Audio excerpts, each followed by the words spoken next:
Hello students, माझ्या wish शर्व या YouTube चॅनलवर तुम्हा सगळ्यांचं मनापासून स्वागत. तर मागच्या व्हिडिओमध्ये आपण मराठी औपचारिक पत्रलेखन शिकलो होतो.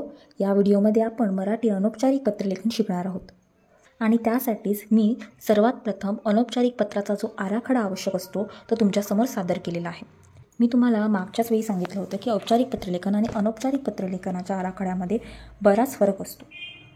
औपचारिक पत्रलेखनामध्ये साधारणतः 1 ते 9 पॉईंट असतात, तर अनौपचारिक पत्रलेखनामध्ये साधारणतः 1 ते 5 पॉईंट असतात, परंतु ते त्याच क्रमाने येणे गरजेचे असते. आता आपण सुरुवातीला त्याचा अभ्यास करूयात आणि नंतर पत्रलेखन करण्यास शिकूयात. ओके. सर्वात प्रथम पॉईंट असतो तो म्हणजे दिनांक.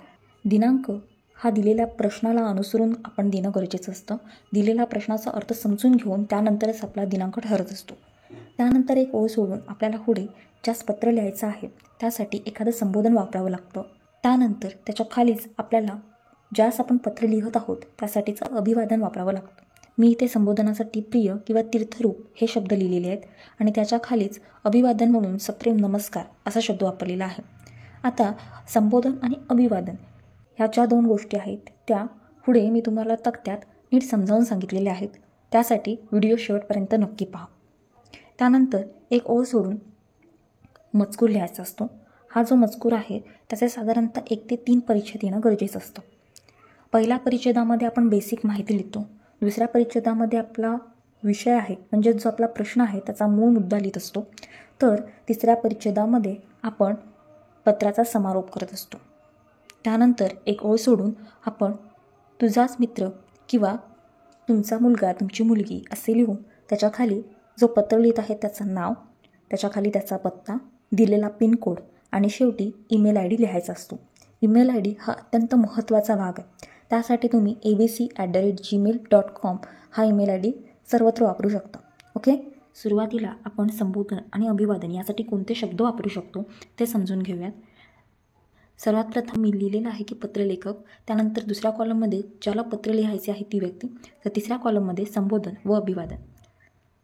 पत्रलेखक जर मुलगा किंवा मुलगी आहे व ती आपल्या आईवडिलांना किंवा इतर संबंधित व्यक्तींना उदाहरणार्थ काका, मामा, मामी यांना पत्र लिहित असेल तर त्यासाठी ती संबोधन वापरताना तीर्थरूप आई किंवा तीर्थरूप बाबा किंवा प्रिय आई, बाबा असेही शब्द वापरू शकते.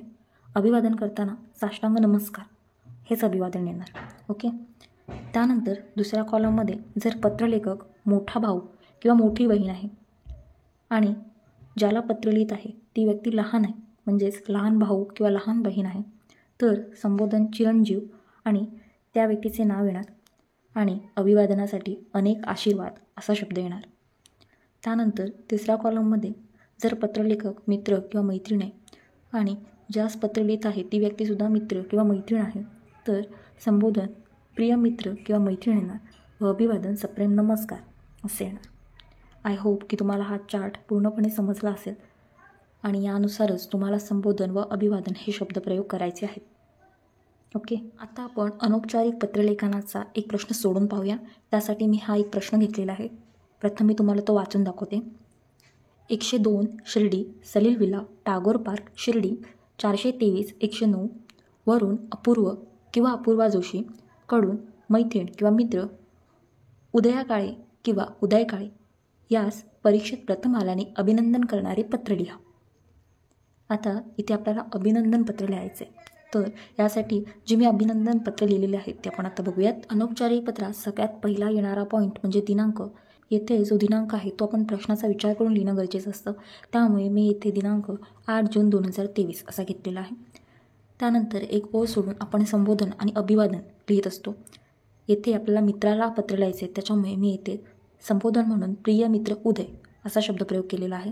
बाजूला एक छोटासा स्वल्पविराम देऊन त्याच्या खाली सप्रेम नमस्कार हे अभिवादन वापरलेलं आहे. कारण येथे व्यक्ती समवयस्क असल्यामुळे आपण सप्रेम नमस्कार हा शब्दप्रयोग वापरलेला आहे. मागील तक्त्यामध्ये संबोधन व अभिवादन यासाठी कोणते शब्दप्रयोग वापरले पाहिजेत हे नीट समजावून सांगितलेलं आहे. त्यानुसारच तुम्हाला येथे शब्दप्रयोग काळजीपूर्वक वापरायचे आहेत ही गोष्ट लक्षात घ्या. त्यानंतर त्याच्या खाली एक ओळ सोडून आपल्याला पहिल्या परिच्छेदामध्ये साधारण बेसिक गोष्टी लिहायच्या असतात. येथे मी पहिल्या परिच्छेदामध्ये जो मित्र आहे त्याचा प्रथम क्रमांक आल्याचे आपल्याला कसे कळले आहे ही गोष्ट क्लिअर केलेली आहे. म्हणून मी पहिल्या परिच्छेदामध्ये लिहिते आजच बाह्य वृत्तपत्रात परीक्षेतील तुझ्या घवघवीत यशाचे वृत्त वाचले आणि मनापासून आनंद झाला. त्यामुळे लगेचच तुला पत्र लिहून अभिनंदन करायचे ठरवले. येथे मी 2 ते 3 ओळींमध्येच पहिला परिच्छेद लिहिलेला आहे. या दुसऱ्या परिच्छेदामध्ये साधारणतः आपल्याला जो मूळ विषय आहे तो विस्तृतरित्या मांडायचा आहे. त्यासाठी मी इथे लिहिते, घरात विविध समस्या चालू असतानाही तू कष्ट घेऊन एकही शिकवणी न लावता स्वबळावर जे एवढे यश मिळवून प्रथम क्रमांक पटकावलास त्याबद्दल तुझे कौतुक करावे तेवढे कमीच आहे. पुढेही असेच यश संपादन करीत राहा. परमेश्वराकडे हीच प्रार्थना की तो नेहमी तुला यश देव. तिसऱ्या परिच्छेदामध्ये आपण पत्राचा समारोप करत असतो. त्यासाठी ही जी काही बेसिक वाक्य आहेत ती वाक्य आपण इतर पत्रांमध्येही वापरू शकतो. त्यासाठी मी लिहिलं आहे की, बाकी काका काकींना माझा नमस्कार सांग. मी लवकरच तुला भेटायला गावी येणार आहे. आशा आहे की आपली भेट लवकरच होईल. तुझ्या पुढील वाटचालीस मनापासून शुभेच्छा. आणि येथे मी पत्राचा समारोप केलेला आहे. त्याच्याखाली एक ओळ सोडून आपण शेवटचा म्हणजे 4था पॉईंट लिहितो. तो म्हणजे जो पत्र लिहित आहे त्याचा उल्लेख इथे करायचा असतो. त्यासाठी तुझाच मित्र, बाजूला स्वल्पविराम, त्याच्याखाली जो पत्र लिहित आहे त्याचे नाव अपूर्व जोशी आणि खाली पत्ता 102 सलील विला, टागोर पार्क, शिर्डी 423-109. हा पत्ता आपल्याला प्रश्नामध्येच दिलेला होता आणि त्याखाली ईमेल ID आठवणीने लिहायचा आहे. त्यासाठी abc@gmail.com हा जो ईमेल ID आहे तो तुम्ही इतर पत्रांमध्येही वापरू शकता. अशा प्रकारे आपलं जे पत्र आहे ते पूर्ण लिहून झालेलं आहे. आय होप की तुम्हाला पत्र अतिशय व्यवस्थितरित्या समजलं असेल.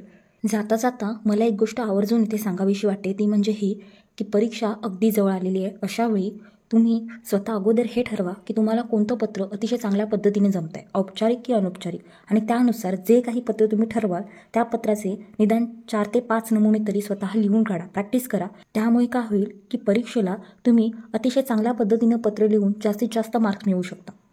त्याशिवाय तुम्हाला जर काही शंका असतील तर कमेंटमध्ये तुम्ही त्या मला नक्की विचारू शकता. शिवाय तुम्हाला अशाच प्रकारचे अजून कोणते व्हिडिओ हवे असतील तर तेही तुम्ही मला कमेंट बॉक्समध्ये सांगू शकता. जर व्हिडिओ आवडला असेल तर लाईक करा, चॅनेलला सबस्क्राईब करा आणि तुमच्या इतर 10वीतील मित्रमैत्रिणींसोबतही हा व्हिडिओ नक्की शेअर करा, जेणेकरून त्यांनाही याचा उपयोग होईल. धन्यवाद.